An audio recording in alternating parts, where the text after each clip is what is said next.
Saudara-saudariku yang terkasih, hati yang baik hidup di dalam ketekunan, menerima sabda Tuhan Yesus, merawatnya, menjaganya, dan selalu ia kuat di dalam setiap rintangan, cobaan, kekhawatiran, kecemasan, maupun godaan-godaan harta duniawi.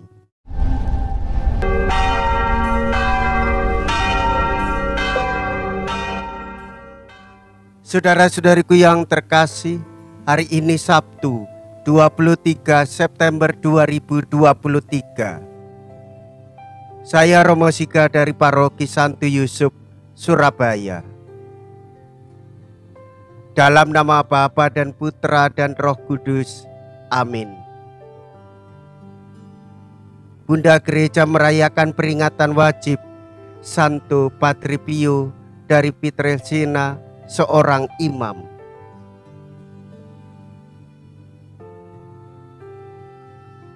Padre Pio atau Santo Pius lahir dari Pietrelcina dekat Benevento, Italia pada tahun 1887. Dia memasuki Ordo Fransiskan Kapusin dan karena kebaikannya kemudian dipromosikan menjadi seorang imam. Ia mengabdikan hidupnya menjadi imam dengan cukup baik di Biara San Giovanni Rotondo di Puglia. Dengan doa dan kerendahan hati ia melayani umat dalam nasihat rohani, pengakuan doa, perawatan khusus bagi orang sakit dan papa. Semua dilakukannya untuk pengabdian kepada Kristus yang tersalib. Dia menyelesaikan perjalanan duniawinya pada tanggal 23 September 1968.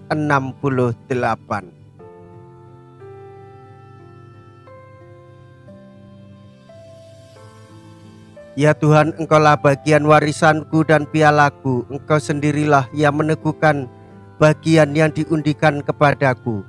Tali pengukur jatuh bagiku di tempat-tempat yang permai.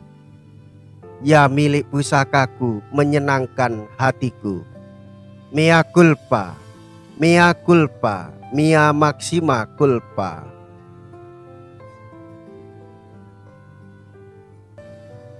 Marilah kita berdoa. Allah Bapa sumber segala kehidupan, berkenanlah membantu kami agar dapat berpegang teguh pada Putra-Mu, melaksanakan sabdanya dan mewujudkan kedamaian-Mu. Sebab dialah Tuhan dan pengantara kami yang hidup bersama dengan Dikau dan Roh Kudus, kini dan sepanjang segala masa. Amin. Tuhan bersamamu dan bersama rohmu. Inilah Injil suci menurut Lukas. Dimuliakanlah Tuhan. Lukas bab 8 ayat 4 sampai dengan ayat 15. Ketika orang banyak berbondong-bondong datang, yaitu orang-orang dari kota ke kota menggabungkan diri pada Yesus, berkatalah ia dalam suatu perumpamaan. Adalah seorang penabur keluar untuk menaburkan benihnya. Pada waktu ia menabur, sebagian benih itu jatuh di pinggir jalan, lalu diinjak-injak orang, dan burung-burung di udara memakannya sampai habis. Sebagian jatuh di tanah yang berbatu-batu, dan setelah tumbuh ia menjadi kering karena tidak mendapatkan air. Sebagian lagi jatuh di tangan semak duri, dan semak itu tumbuh bersama-sama dan menghimpitnya sampai mati. Dan sebagian jatuh di tanah yang baik, dan setelah tumbuh berbuah 100 kali lipat. Setelah berkata demikian, Yesus berseru, "Siapa mempunyai telinga untuk mendengar, hendaklah ia mendengar." Murid-muridnya bertanya kepadanya, apa maksud perumpamaan itu? Lalu Yesus menjawab, "Kepadamu diberi karunia untuk mengetahui rahasia kerajaan Allah, tetapi kepada orang-orang lain hal itu diberitakan dalam perumpamaan, supaya sekalipun memandang mereka tidak melihat, dan sekalipun mendengar mereka tidak mengerti." Inilah arti perumpamaan itu. Benih itu ialah firman Allah.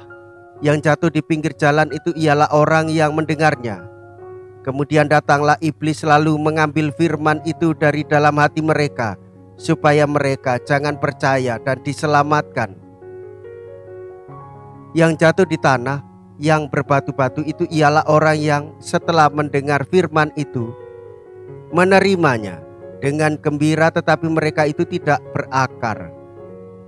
Mereka percaya sebentar saja dan dalam masa pencobaan mereka murtad. Yang jatuh dalam semak duri ialah orang yang telah mendengar firman itu dan dalam pertumbuhan selanjutnya mereka terhimpit oleh kekhawatiran dan kekayaan dan menghasilkan buah dan kenikmatan hidup, sehingga mereka tidak menghasilkan buah yang matang. Yang jatuh di tanah yang baik ialah orang yang setelah mendengar firman itu menyimpannya dalam hati yang baik dan mengeluarkan buah dalam ketekunan. Demikianlah sabda Tuhan. Terpujilah Kristus. Saudara-saudariku yang terkasih, hati yang baik hidup di dalam ketekunan, menerima sabda Tuhan Yesus, merawatnya, menjaganya, dan selalu ia kuat di dalam setiap rintangan, cobaan, kekhawatiran, kecemasan, maupun godaan-godaan harta duniawi. Karena hatinya hanya berpaut kepada Tuhan Yesus. Saudara-saudari, hendaklah kita senantiasa bertekun mendengarkan sabda Tuhan, bertekun membaca kitab suci, bertekun di dalam keheningan, berdoa dan meresapkan sabda di dalam hati, sehingga kita hidup berdasarkan sabda Tuhan, mendengarkan sekaligus mewujud nyatakan sabda itu di dalam kehidupan. Marilah kita berdoa. Allah Bapa sumber kehidupan, taburkanlah benih sabdamu di dalam hati kami, sehingga bertumbuhlah iman kami, dan perkenankanlah tumbuh dan menghasilkan buah demi kebahagiaan semua orang di dunia, demi kedamaian yang sangat kami dambakan, dengan pengantaraan Kristus Tuhan kami. Amin. Tuhan beserta kita, sekarang dan selama-lamanya. Semoga Allah yang Maha Kuasa memberkati saudara sekalian, Bapa dan Putra dan Roh Kudus. Amin. Saudara-saudariku yang terkasih, pergilah, ibadat sabda sudah selesai. Syukur kepada Allah.